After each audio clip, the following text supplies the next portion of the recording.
So you want to get better at guitar, but you don't want to play scales and do finger exercises for hours every day. Well, I got some $1 million advice for you right now. All right, you ready? Playing better equals playing more. So the more you play, the better you get. I know it's crazy.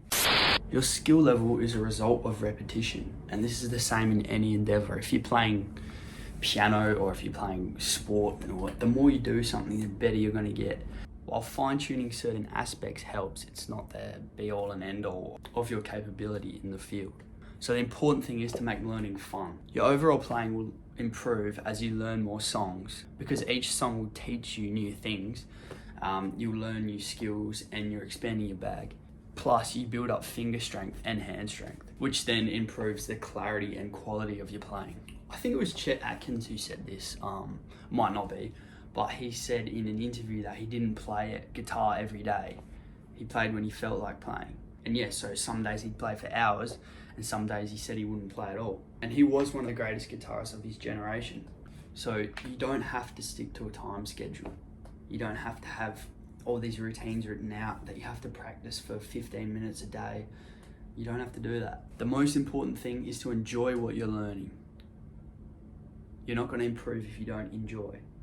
You will improve if you don't enjoy it. You can still improve if you're trying hard, but you're not going to want to go further and try even harder.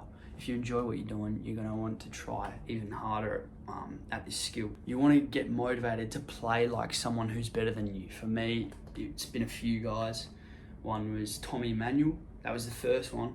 Then it was John Mayer for ages, and Taj Farron for a while, Australian guy who's really good at guitar. But all of this doesn't mean that you shouldn't work towards a goal, right? So you shouldn't be playing aimlessly, but you want to make sure those goals are fun. If you want to improve your picking speed, for example, learn that lick you saw online. Once you know all the notes and the rhythm of how the line goes, you need to practice to a metronome at a slow tempo. Gradually increase this speed as you go on by about 5 beats per minute.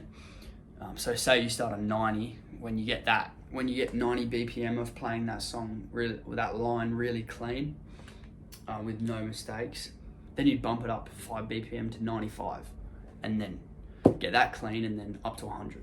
If you're bored with this as well, just take a break, go out, get a drink, do nothing for a few minutes, and then just get back into it. You can scroll on your phone for like 5-10 minutes, it doesn't matter. An important thing to know is that your fingers need rest time.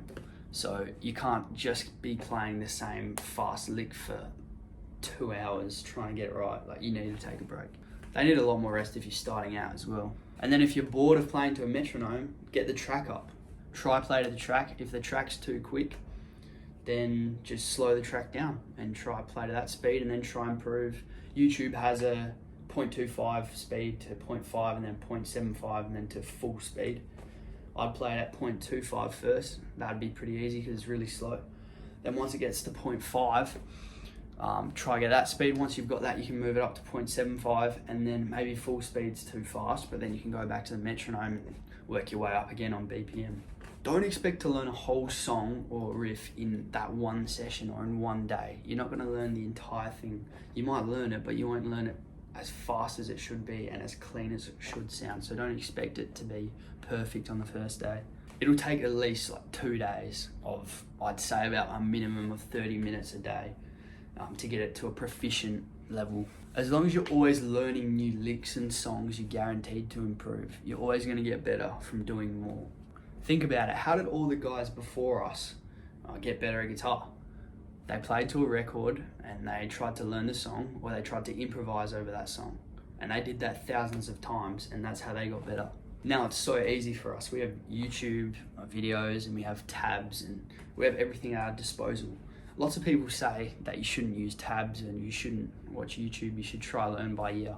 But when you're starting out, and even at an intermediate stage, I would definitely recommend using tabs and YouTube videos, because that's a great way to learn, and it speeds up the process. You don't have to spend so long trying to figure out something by ear when you have a really basic vocabulary and you're learning from no experience or very limited experience. It's a lot easier to learn by ear once you've already learnt tons of chords and you can hear where the notes are on the fretboard. You won't have perfect pitch, but you'll have relative pitch because you've played for so long, and you'll be able to pick up the guitar and go, oh, I think that note's somewhere up here, and you'll be surprised. You'll actually end up hitting that note and you'll be like, oh. So you gain a relative pitch, not perfect pitch. Some of you might, but I definitely won't. Yeah, so I hope you enjoyed that. I hope it was helpful, and I'll catch you in the next one.